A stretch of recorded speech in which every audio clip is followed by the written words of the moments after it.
शाखा राज्य अध्यक्ष CITU। और आज हम आए हैं परियोजना वर्कर्स और जनवादी महिला समिति की सब महिलाएं इकट्ठे होके यहाँ किसानों का समर्थन करने के लिए। और हम लगातार जब से ये कृषि के 3 काले कानून पास किए गए हैं तब से ही हम इनका विरोध भी कर रहे हैं और हमने तभी से आंदोलन की तैयारियां भी शुरू की हैं। हमने 26 नवंबर को हड़ताल की राष्ट्रीय मजदूरों की, जिसमें 25 करोड़ से ज़्यादा मजदूरों ने हिस्सेदारी की। तभी भी हमारी ये मुख्य मांग थी कि ये जो कृषि के 3 काले कानून हैं इनको वापस लिया जाए और ये जो 44 श्रम कानूनों को रद्द करके 4 कोड बनाए गए हैं इनको वापस लेके जो 44 श्रम कानून है उनको वापस लागू किया जाए। ये हमारी मांग थी। 26 नवंबर को भी हमने आंदोलन किया और तब से लगातार आंदोलन हमारा जारी है। अब ये आंदोलन को 38 दिन हो गए हैं किसानों के आंदोलन को। तो आज हम यहाँ पलवल बॉर्डर पर तमाम स्कीम वर्कर्स मिलकर यहाँ पे किसानों के आंदोलन को समर्थन करने के लिए और उनका ये आह्वान करने के लिए कि आने वाले समय में यह आंदोलन और ज़्यादा मजबूत होगा। इस लड़ाई को मजबूत करने में CITU ने जैसे कि पहले अपनी बहुत सक्रिय भूमिका निभाई है, अभी भी CITU आने वाले समय में बहुत सक्रिय भूमिका निभाएगा। जो मजदूर अपनी मांगों को लेके भी और ये जो 3 कृषि के काले कानून हैं इनको भी वापस लेने की मांग को लेके आने वाले समय में आंदोलन करेंगे। और इसी आह्वान के साथ हरियाणा में हम 12 तारीख को तमाम जो DC कार्यालय हैं उनका घेराव करने जा रहे हैं और उसके बाद हम एक पूरा अभियान चलाएंगे 1 महीने का, जिसको हम जन जागरण अभियान कह सकते हैं। हम गांव-गांव जाएंगे, हम तमाम मजदूरों से, गांव के तमाम लोगों से, शहर की बस्तियों में हम प्रचार अभियान चलाते हुए सबको बताएंगे इन तमाम कानूनों के बारे में। और उसके बाद हम हरियाणा के तमाम मंत्रियों का घेराव करेंगे। हमने ये 7 जगह पे फरवरी में अपने प्रोग्राम रखे हैं जिनका हम ये कह सकते हैं कि मंत्रियों के निवास स्थान का घेराव करेंगे। अम्बाला में, करनाल में, सिरसा के अंदर, भिवानी के अंदर हमारे ये प्रोग्राम होंगे। और उसके बाद भी हमारा यदि काले कानून वापस नहीं होते हैं तो हमारी ये जो लड़ाई है और ज़्यादा मजबूत होगी और ज़्यादा तेज होगी। ये जो सरकार जिस तरीके से ये आतंकवादी कुछ आरोप लगा रही है उसके बारे में आपका क्या कहना है? ये कोई आज से नहीं लगा रही सरकार। जब JNU के छात्र लड़ रहे थे तब उनको भी कहा गया कि ये टुकड़े टुकड़े गैंग हैं, ये तो देशद्रोही हैं। जब ये CAA NRC के लिए लोगों ने आवाज़ उठाई तो भी कहा गया कि ये देशद्रोही लोग हैं। आज किसान लड़ने के लिए आए तो किसानों को कह दिया गया कि आप खालिस्तानी हैं, आप पाकिस्तानी, आप चीनी हैं, आप कुछ जो भी आतंकवादी हैं, क्या नहीं कहा गया है। और वो ये भी कह रहे हैं कि ये असली किसान नहीं है। असली किसान तो फिर शायद मेरी नज़र में जो हेमा मालिनी अब खेतों में फ़ोटो खिंचवा रही हैं, मोदी जी जो फ़ोटो शूट करते हैं, शायद वही असली किसान है। उनके कहने का मतलब हम ऐसा समझें तो ये सब एक तरीके का प्रोपेगेंडा है। और ये जो मन की बात जब ये प्रधानमंत्री मोदी कर रहे थे और किसानों से जब संवाद किया तो उन्होंने तो ये किसानों के तमाम आंदोलन को इवेंट मैनेजमेंट भी कह दिया। हम ये जानते हैं कि मोदी से बड़ा इस देश में कोई इवेंट मैनेजर नहीं है, उनका यही काम है। और वो बिल्कुल बदनीयती से और बिल्कुल कारपोरेट्स की गुलामी के तहत इस आंदोलन को बदनाम करके ख़त्म करना चाहते हैं। लेकिन देश की जनता इनकी सारी चाल समझ चुकी है। वो इस तरह से आंदोलन को ना बदनाम कर सकते हैं, ना इसको ख़त्म कर सकते हैं। आंदोलन दिन प्रतिदिन तेज हो रहा है और अब देश समझने लग गया है कि असल में जात धर्म पे बांटने वाले कौन हैं, कौन असली टुकड़े टुकड़े गैंग है, कौन असली देशद्रोही है और वास्तव में कौन असली आतंकवादी हैं। ये देश अब समझ गया है। अब ये कब तक चलेगा आंदोलन? आंदोलन तो अब लोगों की भावना है, ये जन आंदोलन बन चुका है और हर जन आंदोलन है, क्योंकि इसीलिए जन जन की ये इच्छा है कि ये जो 3 काले कानून है, ये बिजली का बिल है, ये वापस लिया जाना चाहिए बिना किसी शर्त के। और जो है किसानों के लिए न्यूनतम समर्थन मूल्य का नया कानून बनाया जाना चाहिए। ये मांग पूरी हुए बगैर ये आंदोलन खत्म नहीं होगा। किसानों ने बिल्कुल कमर कसी हुई है और वो डटे हुए हैं, पहले से ही 6 महीने की तैयारी करके आए हुए हैं। और अब किसान ये कहने लगे कि यदि उनको 2024 तक भी बैठना पड़ा तो 2024 तक भी लड़ेंगे।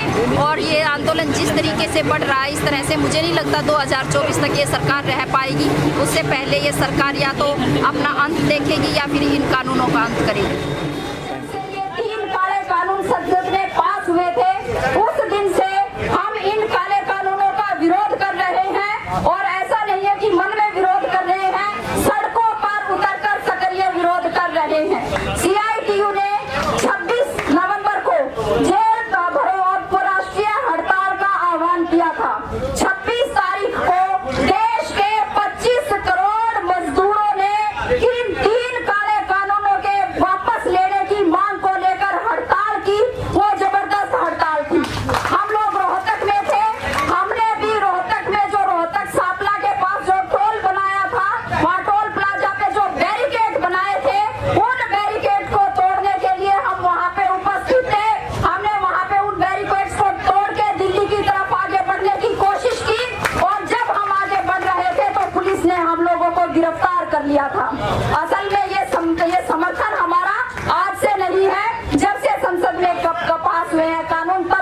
समर्थन है हमारा। अब ये समर्थन क्यों है? ये समर्थन पहले तो जो रामलती चौहान जी हैं उन्होंने बोलते हुए बता दिया कि ये लड़ाई किसी एक आदमी की नहीं है, ये लड़ाई इस देश की जनता की लड़ाई है, ये लड़ाई हम सब की लड़ाई है। आज जो अन्नदाता यदि संकट में होगा तो पूरा देश संकट में होगा।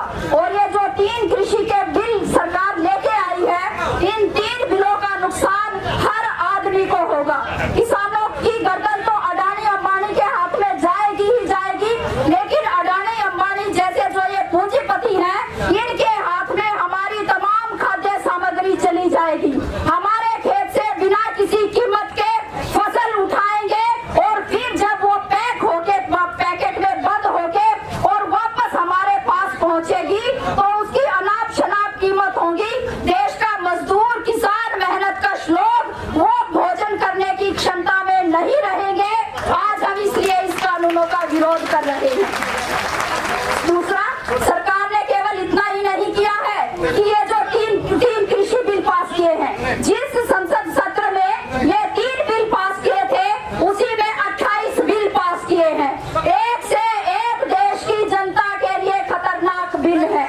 इससे पहले 44 श्रम कानून थे देश के अंदर, जिसमें देश के मजदूरों को यूनियन बनाने का अधिकार मिलता था, उनको हड़ताल करने का अधिकार मिलता था। हमारे संविधान में भी कहा गया है कि यदि कोई काम पक्का होगा तो उसका रोजगार भी पक्का होगा। लेकिन सरकार ने वो जो 44 कानून थे उनको रद्द कर दिया, उनको खत्म कर दिया और उनकी जगह पे 4 बिल लेके आ गए हैं। उन 4 बिलों के अंदर कहा काम कच्चा हो या पक्का हो, नौकरी कच्ची ही रहेगी। नौकरी पे आप चले जाओ, लेकिन वहां जाने के बाद मालिक की मर्जी चलेगी। मालिक आपको काम पे रखे तो रखे और निकाल दे तो निकाल दे। कहा जहाँ पे 300 तक के जो फैक्ट्री होगी, 300 मजदूर होंगे, वहाँ पे कोई कानून नहीं चलेगा।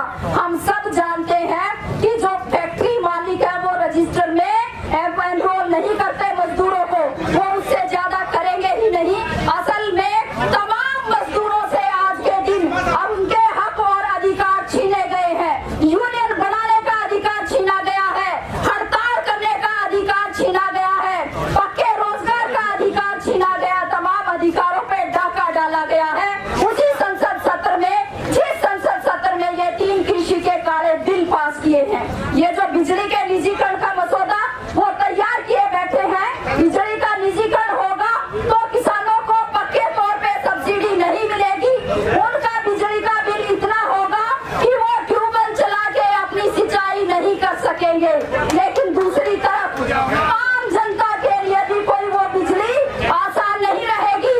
कह रहे हैं हम बिजली को बांटेंगे, किसको 4 घंटे चाहिए, किसको 10 घंटे बिजली चाहिए, किसको पूरा 24 घंटे बिजली चाहिए, उसके अलग अलग रेट रखेंगे। और जो शुरुआती रेट बता रहे हैं कि 8 से 10 रुपए यूनिट रहने वाले हैं कम से कम, मतलब ये कि कोई अपने घर में आप एक बल्ब भी नहीं जला पाएगा।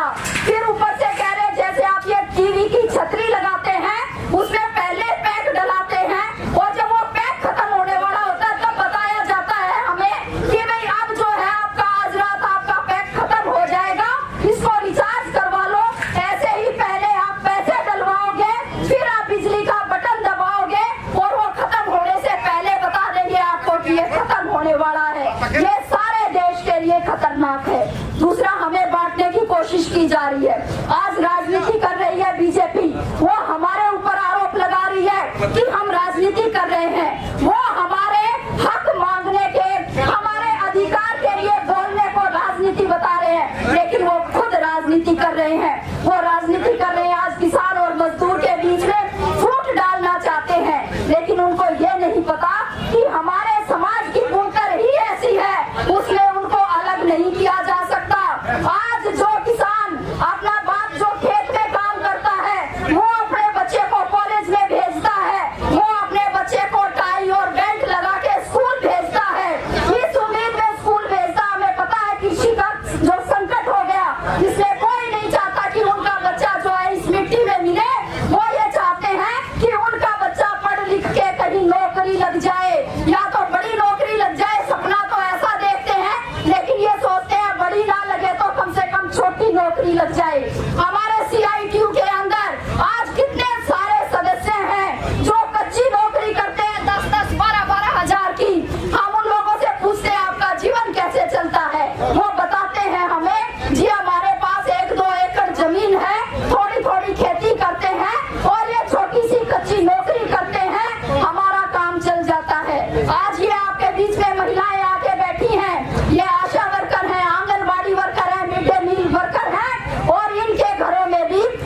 मैं अपनी बात खत्म करूंगी। वो तो ये कह रहे हैं ना, किसानों